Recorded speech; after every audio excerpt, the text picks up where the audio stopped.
Good night, John Boy. 3 words that defined a generation of American television. The Waltons ran on CBS from 1972 to 1981, 9 seasons following one Depression-era family on a mountain in Virginia. It made unknown kids into household names, turned a blacklisted actor into America's favorite grandpa, and quietly broke ground on live television by writing real tragedy into the script when tragedy hit the cast in real life. Some of these stars are still working today, in their 70s and 80s. Others didn't survive the decade the show made them famous in. Here's what really happened to the entire Walton family. Richard Thomas played John Boy Walton. Richard Thomas was 20 years old, a Columbia University student who'd already been on Broadway since he was 7 when he became John Boy, the oldest Walton child, the aspiring writer whose narration opened and closed every episode. He turned the role into an Emmy win and a national obsession, with Midwest farmers mailing him fan letters like he was family. Then, at the absolute peak of the show's success, he did something almost nobody does. He walked away. In 1977, after season 5, Thomas quit. He'd promised himself 5 years, and he kept the promise, even though his own castmate Eric Scott has said the whole cast felt jilted, blindsided that their glue had just left the building.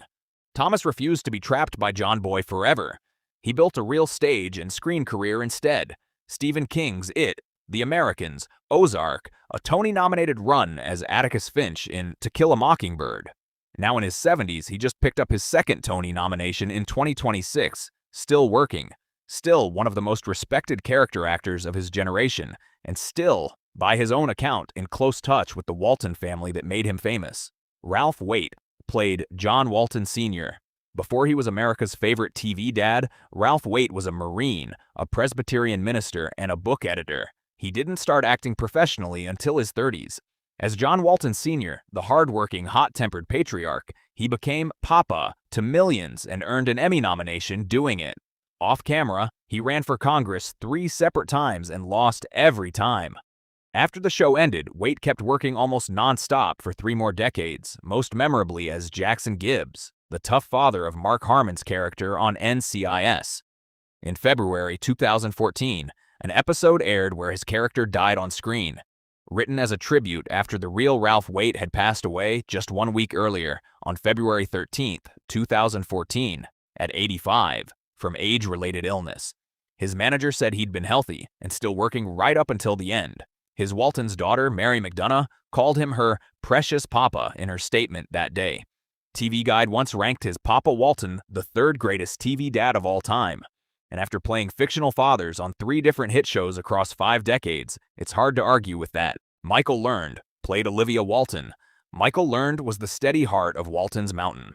Olivia, the patient, strong-willed mother who somehow managed 7 kids, a struggling sawmill, and a stubborn husband without ever losing her composure. Audiences couldn't get enough of her. 6 Emmy nominations, 3 wins, for playing a role she almost didn't take, since she initially worried about being typecast as just a mom. She was right to worry a little, and wrong to hesitate, because Olivia Walton became one of the most respected maternal roles in TV history, and it never boxed her in. Learned went on to win yet another Emmy for the medical drama Nurse, then kept working for decades in shows like Scrubs, The Young and the Restless, and remarkably in 2022's Dahmer Monster, The Jeffrey Dahmer Story, playing a role about as far from Olivia Walton as television gets. Now in her late 80s, Michael Learned is still credited as still acting, one of the last living members of the show's original parental generation, and proof that the woman behind Walton's Mountain's steadiest character had range nobody in 1972 could have predicted. Will Geer played Grandpa Zebulon Walton. Grandpa Walton's real story is stranger and darker than anything that ever aired on CBS. Will Geer was blacklisted from Hollywood for nearly a decade during the McCarthy era, after he refused to name names before the House Un-American Activities Committee. He lost his career, and for years survived by selling vegetables from a garden he built on his own land in Topanga Canyon, a plot of land that eventually became a real working outdoor theater. And behind his public marriage, Geer was quietly in a decades-long relationship with Harry Hay, the man who would go on to found the first gay rights organization in America, a secret he carried his entire life, in an era when it could have destroyed him twice over. When Hollywood finally let him back in, Geer clawed his way to an Emmy as Grandpa Zeb. Then, in April 1978, shortly after wrapping season 6, He died of respiratory failure at 76. The show didn't recast him. It wrote his death directly into the story, with the entire Walton family standing at his grave in the Season 7 premiere. Real Grief, broadcast into American living rooms. Ellen Corby played Grandma Esther Walton. Ellen Corby had already been nominated for an Oscar decades before The Waltons for 1948's I Remember Mama. But Grandma Esther made her a 3-time Emmy winner and a national treasure. Then, in November 1976, disaster struck for real.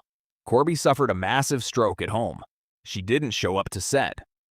And it was her own castmate, Geer, who got worried enough to go check on her, arriving just in time to get her to a hospital. The stroke left her with impaired speech and mobility, and CBS actually considered writing her off the show for good. Corby refused to disappear. After more than a year of grueling therapy, she returned to camera in March 1978 in an episode called Grandma Comes Home. And the show wrote her real recovery directly into Esther's character, aphasia and all, becoming one of the first honest on-screen portrayals of stroke recovery in TV history. She kept working on and off all the way until 1997.